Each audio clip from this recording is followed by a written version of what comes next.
El día de hoy vamos a hablar acerca de la superficie interna de la base del cráneo. La superficie interna de la base del cráneo está dividida principalmente en tres partes. La fosa craneal anterior, que comprende esta región, la fosa craneal media, que comprende esta región, y la fosa craneal posterior, que comprende toda esta región. Entonces empezamos con la fosa craneal anterior. Como podemos darnos cuenta, esta fosa craneal anterior es muy irregular, ¿sí?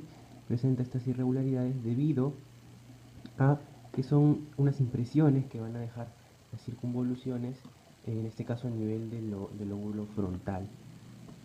También tenemos que saber que esta fosa craneal anterior va a estar delimitada en su mayor parte, anteriormente y lateralmente, por el hueso frontal, y en su parte posterior en lo que vendría a ser el ala menor del esfenoides.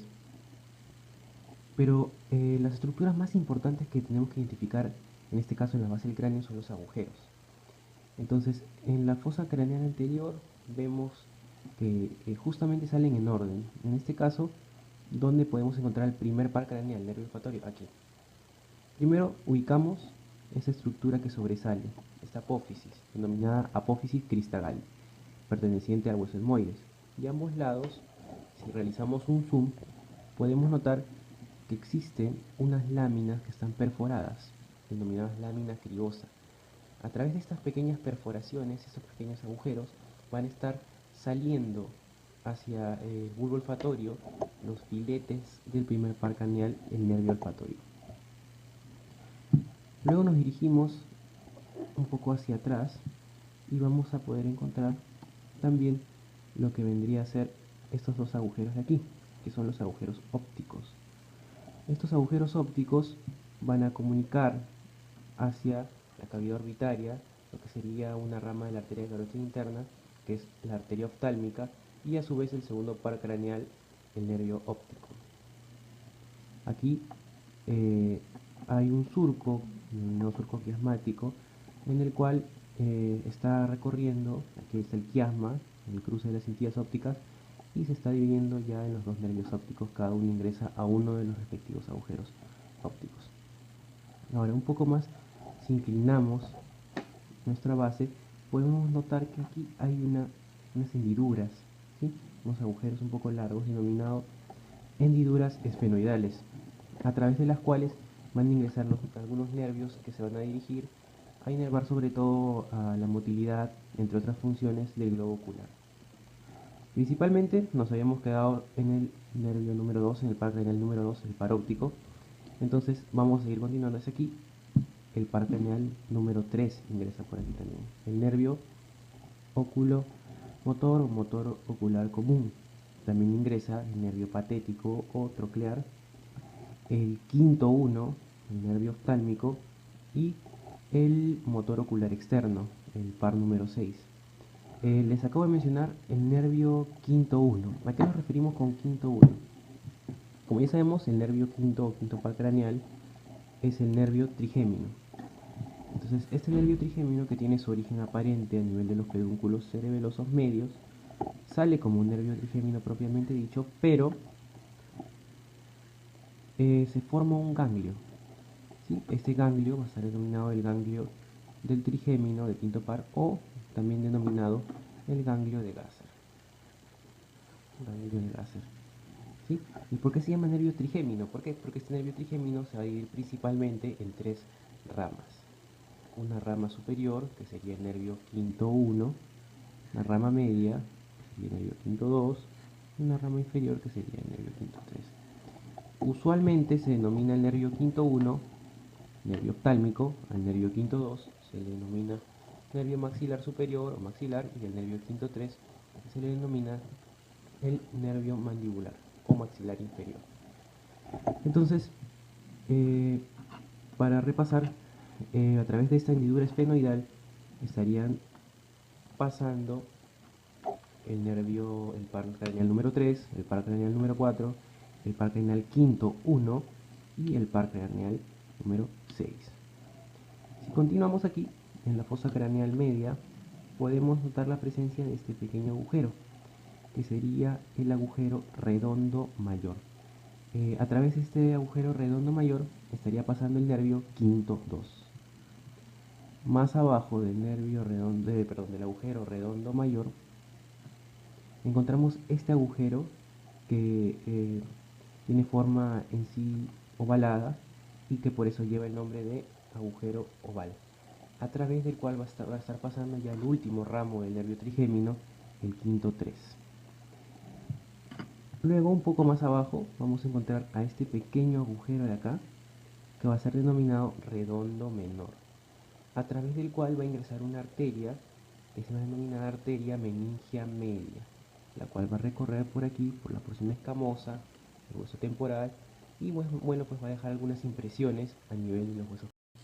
Entonces esta arteria meningia media recorre por aquí la porción escamosa del hueso temporal y pues va a dejar sus impresiones en el hueso parietal. ¿Qué otras estructuras más podemos identificar?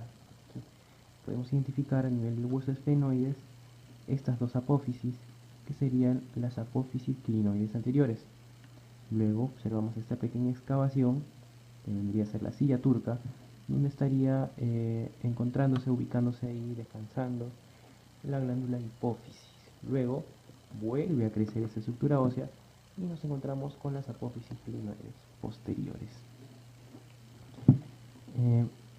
También podemos encontrar aquí este agujero denominado agujero rasgado anterior, por el cual va a estar pasando lo que vendría a ser el nervio petroso mayor.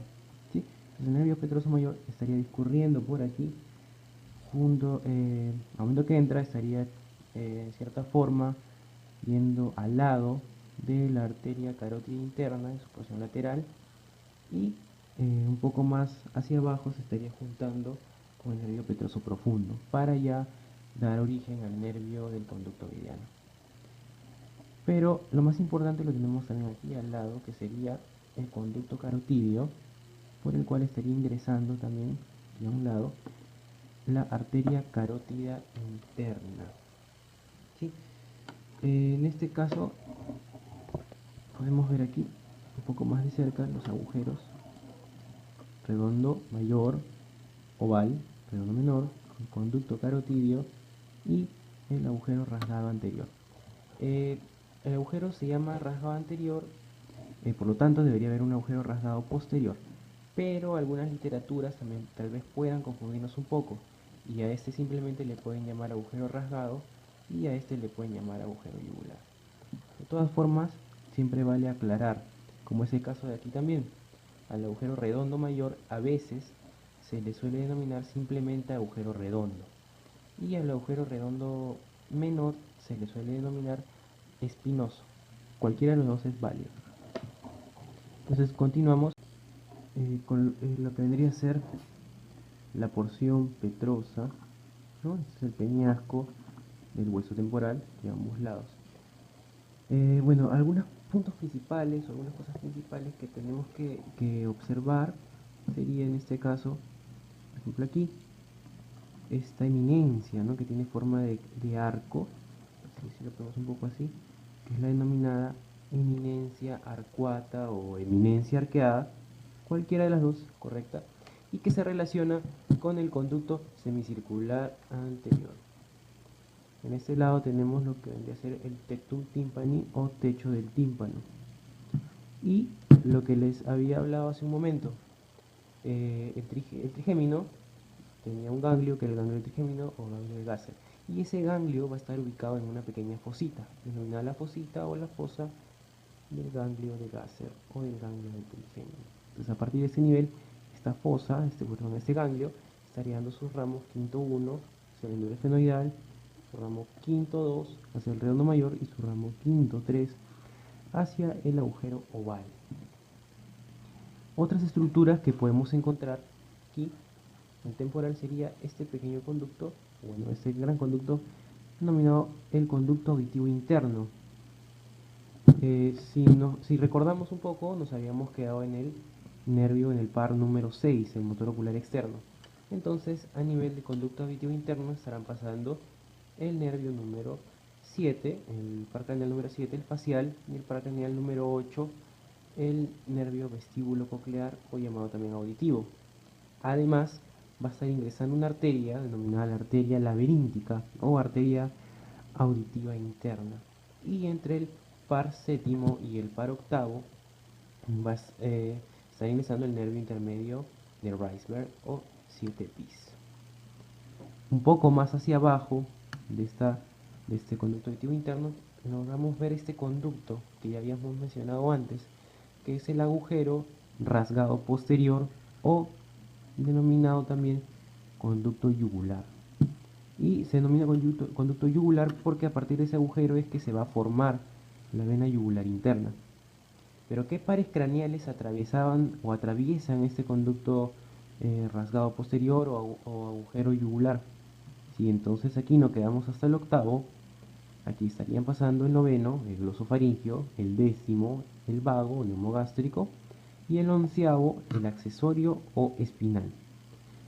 Pero hay algo que también es importante mencionar, y es que a partir de estos agujeros yugulares es donde se va a formar la vena yugular interna.